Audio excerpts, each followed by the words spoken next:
I Am a King by Elizabeth Elliott. Let's see what it's about.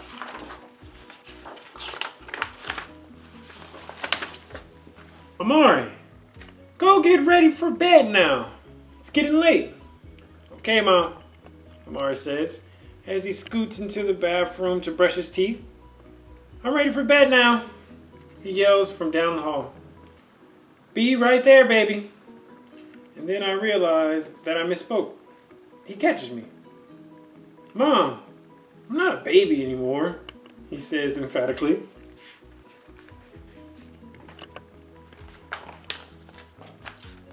Amari, I want to tell you a story tonight instead of reading to you. Okay. He doesn't sound disappointed. Okay, what's the story about? He asks as I enter his room. Well, bye-bye means Amari. It's a story. But it's not in a storybook. His eyes were wide open.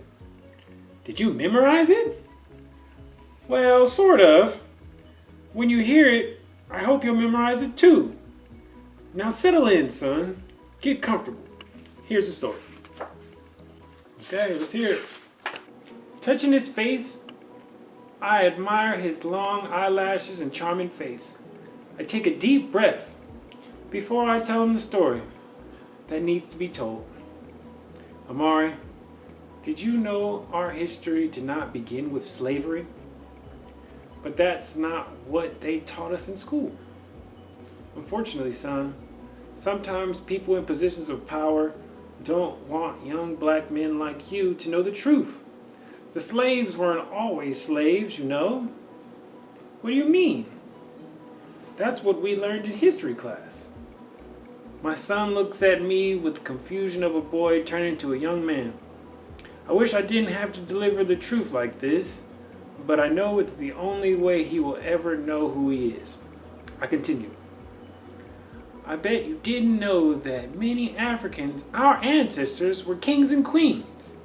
They were owned great cities while Africans lived in the countryside, in small villages, doing all kinds of great things. Wow, Mom, tell me more. Okay, we got a picture. Amari's eyes widen at the mention of kings and queens. He sits up in his bed and he asks, what did they do in Africa? I was happy to explain. African people greatly enjoy music and the arts and fine clothing that was made of the best materials like silk and satin. Africans catalyzed many scientific developments such as mathematics, engineering, architecture, and medicine. They were doctors, teachers, builders of great structures, musicians, visual artists, and so much more. I didn't know any of this. This is so exciting. What about the kings and queens?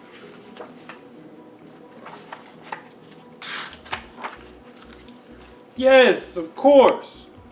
One queen that comes to mind is Queen Aminata. They called her Amina for short. She was a great military strategist and Hausa warrior who led men into battle. Her mother built the capital of Zueza. The city was one of the 7 original states of Huizaland, Nigeria in the 16th century. With a sparkle in his eye, Amari says, she was a warrior that led men? Amazing. Now tell me about the kings. There were many mighty kings. One mighty king that comes to mind is Mansa Musa, in the 14th century, king of the Mali Empire. He was one of the most wealthiest people that ever lived. Not only was he wealthy, but he shared his riches with the less fortunate. What? Yelped Amari. My friends need to know about this. Mom, I am so excited to let them know that we weren't poor and living in mud huts. That's right, Amari. Just by knowing these things, I want you to begin to understand that you are already a king, simply due to the DNA that flows through your body. I kiss his forehead and remember something will bring a smile to his face. How about a warm glass of milk? Yes, please, he says as he fluffs his pillows. And don't forget my mug. I'll be right back, I say, happy that he is so interested. Okay, Pig. When I was in Amari's room, his expression has changed. His face wears a look of confusion mixed with sadness. Son, what's the matter? I ask, handing him the mug with his favorite quote. Mom, he pauses. Sometimes I get scared.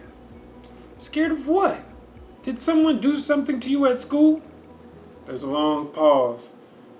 I wait until he gets his thought together. Finally, he pulls me closer and says, Am I a threat? No, son. Why would you say that? You are the kindest child I've ever known. Who taught you that word threat anyway? Then this and his favorite mug says, there is no friend as loyal as a book. I heard it on the news. I hear everything that you are telling me about the kings that came before me, but that's not the feeling I get when I walk down the street. People look at me like I'm about to do something wrong, like I'm going to hurt them or something. Who looks at you like that? Everyone in the neighborhood knows you and loves you. Everyone knows what the good person you are.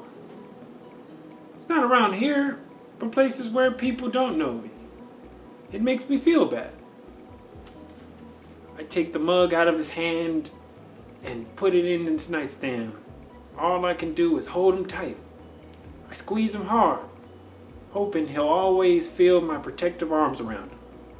Mar, I'm so sorry you have been made to feel this way. Why on earth would anybody be afraid of an innocent young man who's as sweet as you? I guess when they see me, they think I am like... His voice fades. I take his face into my hands. Like what? Amari hesitates. And then his deep voice drops to a whisper. Every time there's a bad guy on the news, he looks like me. I mean, not exactly, but he's black. Okay, we got a pick. Son, you are nothing like those bad guys you see on the news. You are not a threat. Did you know that the first mathematicians and scientists came from Africa? You have the blood of these bright minds running through your veins. You are a sweet boy who's surrounded by love. My little king. You have the intelligence of a man like Dr. Percy Julian. Granny always says, education is the key. Now I understand what Granny's always talking about. Who's Percy Julian? Amari asks, completely excited about what he just learned. He was a pioneering chemist. And you know what's so cool about him? In 1914, Dr. Julian wasn't even allowed to enter high school. Oh, wow.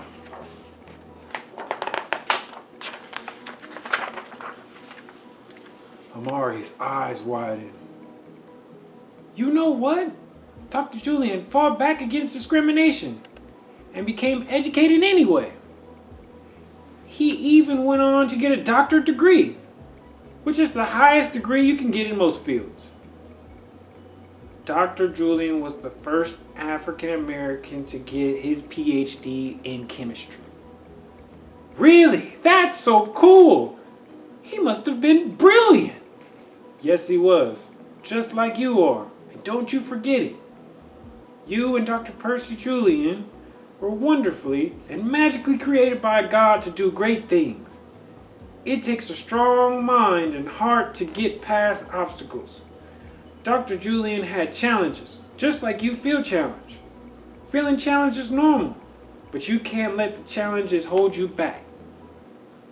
I won't. Now I know all of this, he says with a smile lighting up his handsome face. Always keep your head up, son. Anytime you feel afraid and your father and I are not with you, just ask God to hold, guide, and protect you. His eyes are hopeful. Is it all that I have to do? That's nothing terrible happens to me? Well, that's not all, son. We all have to be accountable for ourselves and our behavior. Even your dad has to go by society rules. Sad to say that the rules can sometimes be a little harsher on us, but we have to abide by them anyway.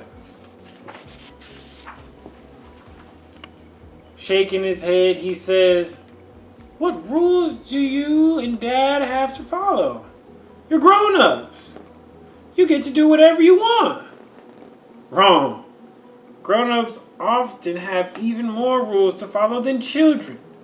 We go to work, pay our bills, and treat each other as we want to be treated, which, by the way, is called the golden rule. Remember, Amari, in order to get respect, you have to earn respect. That's right.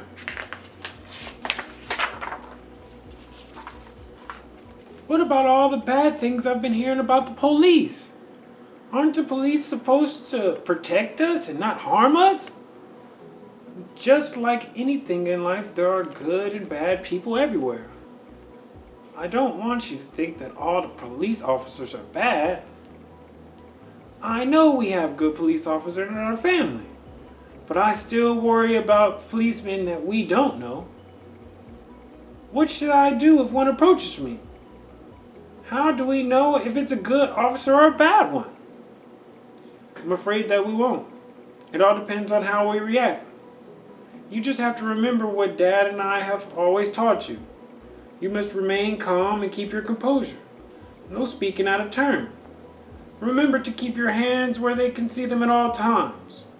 Amari, please never make a sudden movements. Even if you are frustrated and you know you haven't done anything wrong, don't run.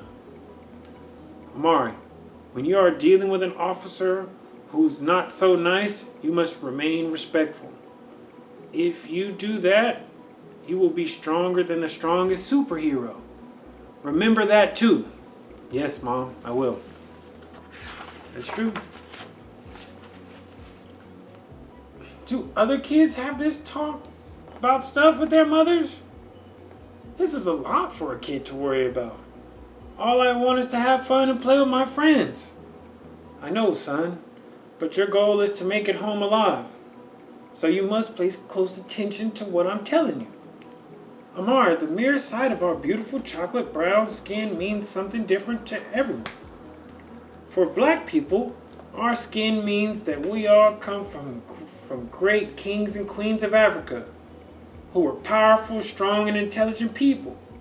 For others, they prefer to think our skin sometimes means that we're violent, uneducated, and a threat to society. I smile at him and look into his eyes. My handsome son, you are none of those things. You are the strongest. You are strong, ambitious, intelligent, compassionate, and loving. You are capable of becoming whomever you want to be. Don't let anything or anyone stop you. I agree. Thank you, Mom. I feel so much better now. Ma, it's getting late. You should go to sleep now. Tomorrow is Saturday, and you know what that means. With a sudden glee, he says, "Pancakes!" You're absolutely right. I hug my son with a tight, long hug, meant to make him always feel comfort in the midst of his discomfort. With a final kiss on his forehead, I switch off his nightstand light and I turn to go. In the darkness, I feel him grab my hand. Please don't leave. Amari, I will never leave you. Your father and I will always be just a room away. Remember, son, we are resilient people. We have gone through a lot, and still manage to do things that always exceed expectations. What does resilient mean? It means being able to withstand or recover quickly from difficult conditions. I guess that means I'm resilient too. When some classmates saw me signing up for orchestra, one of them actually said, "Black people don't like classical music? Isn't it true you are only listening to hip hop?" He hangs his head and says, "Everyone started laughing at me." "And what did you say to those kids?" I said, "That's not true. Did you know that Joseph Blanche was also known as the Black Mozart? He was the first classical composer of African descent. He led one of the best orchestras in Europe. Even Mozart was jealous of him. Classical music runs through my veins. And if you don't know, now you know." And then I walked away. "Bravo! I'm proud of you, son. I noticed how you managed to throw a hip-hop line in there too," I said with a chuckle. "I'll see you in the morning, my little musician. Love you. Nighty-night. Nighty-night." I peeked my head into his room. "Good morning, Amari. Wakey, wakey. Good morning. I slept so well because I got up with pancakes on my mind. Come and get them while they're hot and ready. Dad is on call today, so he has to go into the hospital earlier than usual. He came in and gave you a kiss while you were fast asleep.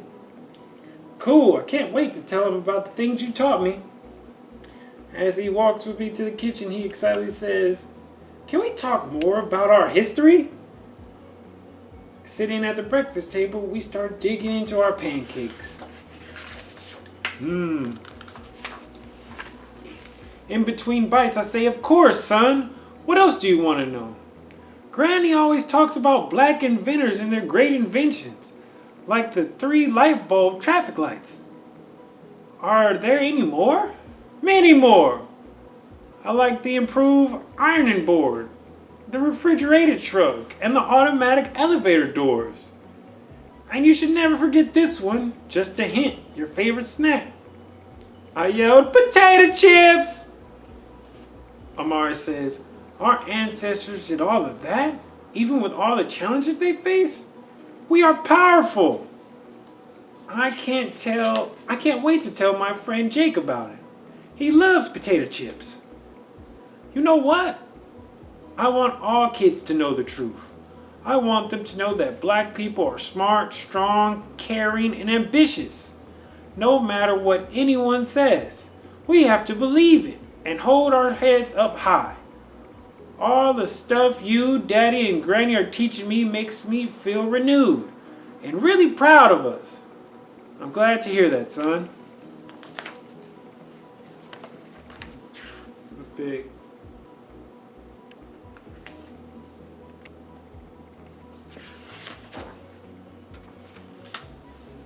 I have learned so much listening to your stories about our history, which leaves me with one last question.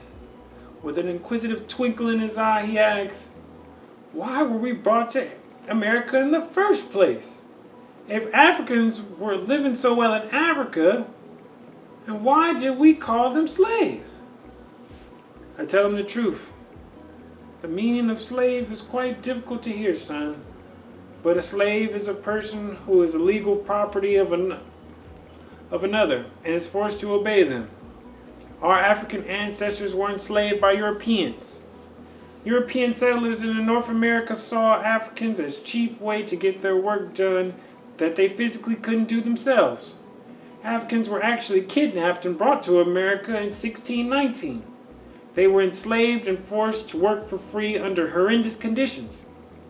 They produced tobacco and cotton. Our ancestors endured the cruelest treatment and still survived. You wonder why it's not in your history books? Maury looked sad and confused. I lowered my voice and said, "This is the heartbreaking part. Why would anybody want to admit that they stole people from their own land? made them to work for free, took their language, religion, family, and stole their children. They intentionally tried to destroy us, and we survived anyway. Son, never get caught up with what you see or hear on the news. So many black people have contributed to what makes America great, despite what has been done to us. You won't find in most history books either. The writers of American history books would rather leave out our positive contributions because it doesn't fit into their narratives. Boy, we need to keep the determination our ancestors had to not only stay alive but make something great of ourselves, Amar said with his head held high.